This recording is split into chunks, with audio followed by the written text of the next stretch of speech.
Boa tarde, torcida tricolor, aqui é o Hugo Seixas, gravando mais um Tricolor no Trânsito. Hoje, dia 2 de março de 2026, segunda-feira, um dia depois da classificação sobre o Vasco para a final do Campeonato Carioca. Uma classificação que, desde o primeiro jogo, a gente achava que podia ser mais fácil, apesar de ser um clássico, mas o Vasco do Diniz, ele vinha capengando, e a gente acreditava numa boa vitória já no primeiro jogo. Apesar de ser no grama sintética, não ser no Maracanã, enfim. A gente joga bem melhor que o Vasco no primeiro jogo. Tem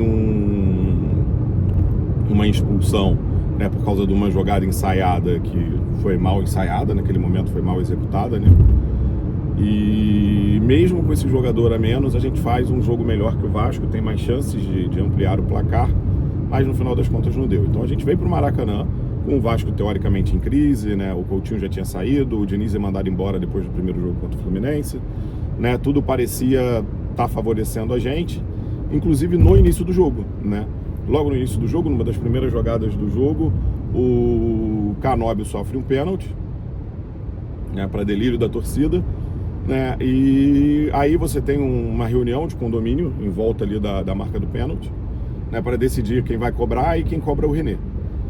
O René, ano passado, ele cobra bem o pênalti contra o mesmo Vasco, quando a gente é eliminado pela Copa do Brasil, e sim, muitos jornalistas, torcedores, que fazem mídia do Fluminense, falaram que ele, geralmente em cobrança de pênalti, que é quando a gente costuma ver ele bater, ele costuma bater e bater bem, e ele bateu bem na cobrança de pênalti da disputa da Copa do Brasil, indo para a bola da mesma forma que foi ontem, ele vai devagar, ele parece não olhar para o goleiro.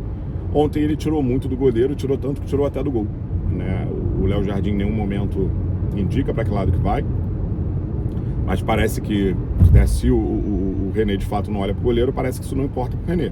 Ele confia na batida dele ali, rente a trave, na bochecha da rede, que ontem ele errou, tirou demais e tirou até do gol. E aí estão criticando por causa do jeito que ele bateu o pênalti, que ele foi devagar para a bola, enfim, ele não pode ser o batedor do Fluminense. Ontem, quando tem o pênalti, eu falo, para mim, acho que o Acosta vai bater, porque o Acosta é a liderança técnica do Fluminense, nem sabia se o Acosta batia pênalti ou não, depois o Rafa do Jornal da KTO parece que levanta o número de 20 cobranças, ele acertou 18, então é um cara com um bom índice de acerto, um erro de 10%.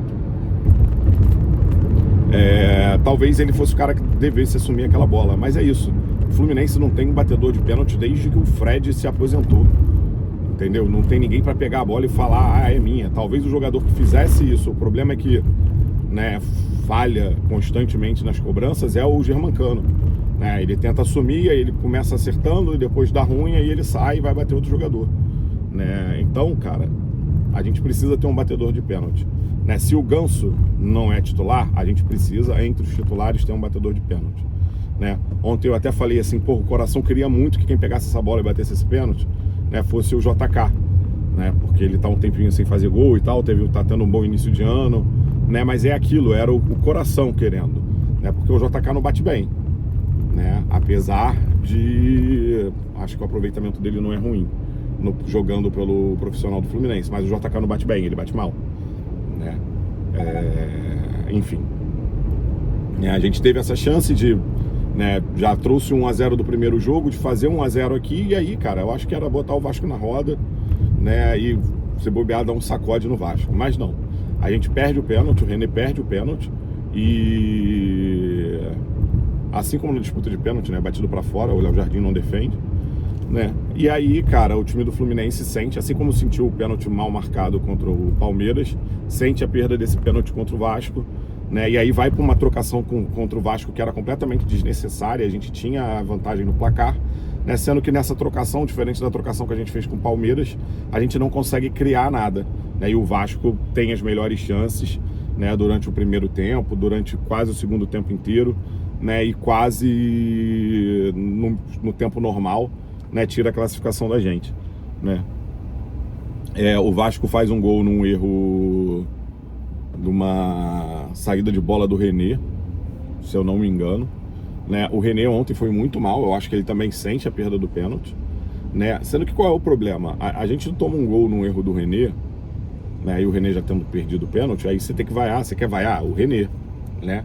Não, aí a torcida começa a vaiar o Freitas também, né? O Freitas que já entra com toda uma carga de meu Deus, é o pior zagueiro do mundo, ele não serve para ser titular do Fluminense, mesmo com os números que o Fluminense entrega. Mas enfim.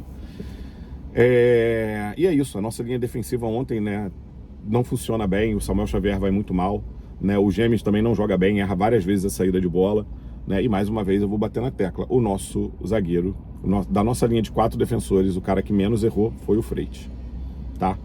Mas ele erra um domínio ali, depois faz uma falta que ele tomou um amarelo, tá, ele errou aquele domínio, e foi o erro dele no jogo. Mas tem o pênalti, porra, o pênalti o Samuel Xavier erra a bola, o toque para trás, no meio de campo, tá, os Gêmeos passam por ele igual uma Scania, né? E aí o Freitas dá um bote meio afobado, ele passa do jogador e o jogador cava o pênalti na perna que fica para trás do Freitas. A perna direita dele tá para trás, o jogador encosta e se joga no chão. Entendeu? O lance, né? Quem busca o contato é o jogador do Vasco. Assim, eu acho que se aquilo é falta fora da área, é falta dentro da área, né? Trouxa foi o Freitas que chegou ali, passou igual um bonde e deixou a perna pro cara cair. Entendeu? Se deixou proposital ou não, eu nem acho que foi. Mas é pênalti. Seria falta fora da área, é pênalti. Entendeu? Botar o peso no Freitas de quase ter sido eliminado e blá blá blá. Cara, eu acho putaria, eu acho sacanagem. Já que os outros 3 jogaram pior do que ele. Entendeu? O René joga pior que ele, Samuel Xavier joga pior que ele e o Gêmeos joga pior que ele. Né? Digo e repito, o Freitas é o melhor zagueiro que a gente tem. Ainda bem que agora tá vindo esse Midian, né, lá do Uruguai, né? Quero ver o que vão falar aí também, torcedor que fica reclamando do scout do Fluminense, né? Mas deve ter sido o cara que saiu do Botafogo e veio pro Fluminense e indicou o jogador, porque o nosso scout não serve pra nada, né? Tá vindo o cara aí do uruguaio que parece ser um bom zagueiro e joga pela esquerda. Então, de fato, esse maluco ele não tá vindo para ser reserva. Ele vai vir para tirar o Freitas do foco. Talvez o Freitas seja negociado no meio do ano. Acho que ninguém vai oferecer mais 5 milhões pelo cara, principalmente se ele estiver no banco, né? Mas acho que esse cara vem para ser titular e é bom que tire o Freitas do foco. Aí a gente vai ter 2 zagueiros bons, o Freitas e esse cara, né? Talvez sejam os 2 melhores zagueiros, sendo que os 2 são zagueiros esquerdos. Os zagueiros que jogam pela esquerda. E acho que o cara também é canhoto. Mas enfim, que bom que vem esse cara parece ser bom, parece ser melhor que o Freitas. Como eu falei já em outros vídeos, né? A minha ideia inicial do Dantas é que ele era muito novo e tal. Nunca jogou em Série A, isso me dava um receio.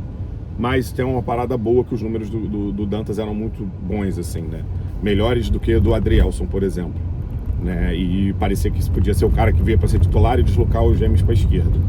Né? Mas achava que dificilmente o Freitas sairia do time. Tá certo que parece que o cara não tem mais clima também, né, para ser titular do Fluminense. Mas enfim, esse cara vem para ser titular. Vamos ver como é que vai ser o jogo contra o Flamengo.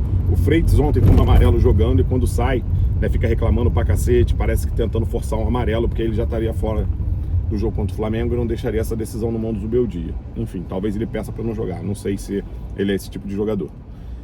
É isso, né? A linha defensiva do Fluminense muito mal, o Fluminense saindo só com bola longa, o meio de campo parecia não funcionar, né? O Martinelli não fez um bom jogo, mas o Martinelli também era o único volante do Fluminense, o Hércules completamente sem ritmo de jogo, né? Completamente perdido em campo. Não sei porque que o Hércules ficou tanto tempo em campo, talvez devesse ter sido substituído no intervalo para a entrada do Otávio, né? Mas não sei se a comissão técnica do Fluminense entendia isso como recuar o time, já que o Otávio, né, joga mais de primeiro volante mesmo. O Zubeldia me surpreende com a entrada do Ganso, né, no lugar do Hércules, né, porque era um momento que a gente estava perdendo de 1-0 e levando o jogo para os pênaltis. Eu achei isso bom, assim, né, essa substituição. Né, o JK, né, o que eu falo, o JK tem momentos no jogo que quando parece que ele quer a bola, que acha que a bola deveria ser para ele, parece que ele começa a fazer pirraça no jogo. Eu acho que o JK ontem queria bater o pênalti, não deixar, e aí ele pirraçou o jogo inteiro. O JK não faz um bom jogo, eu acho que é o pior jogo do JK pelo Fluminense esse ano. Né? O Canóbio foi o Canóbio, né, do início da temporada. Ele vinha, eu pelo menos tinha a sensação de ele vir numa curva, né, ascendente, melhorando, mas ontem, enfim, né, tá certo que foi ele que sofreu o pênalti. O Serna não entrou no jogo, também foi pouco acionado no jogo, eu acho, né, principalmente como ponta. Enfim, o Fluminense ontem foi um desastre, né? Tem o lance do pênalti lá que o Freitas fez, e aí o Vasco bate e perde o pênalti, e aí o Fluminense entra no jogo, né? Depois desse pênalti perdido do Vasco. O Fluminense entra no jogo, né? E aí o Fluminense acaba tendo, né, um pênalti graças ao VAR que funcionou, né, a favor do Fluminense, que o nosso melhor batedor de pênalti pega, bate com maestria e faz o gol que empata o jogo e dá a classificação pro Fluminense.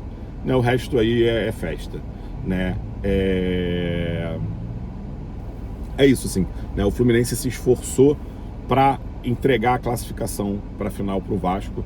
O Vasco não soube aproveitar, né? Para mim foi um jogo em que as soberbas foram punidas. O Fluminense, por entrar com uma soberba de achar que ia se classificar fácil em cima do Vasco, né, tomou um passeio do Vasco até o Vasco perder o pênalti no segundo tempo.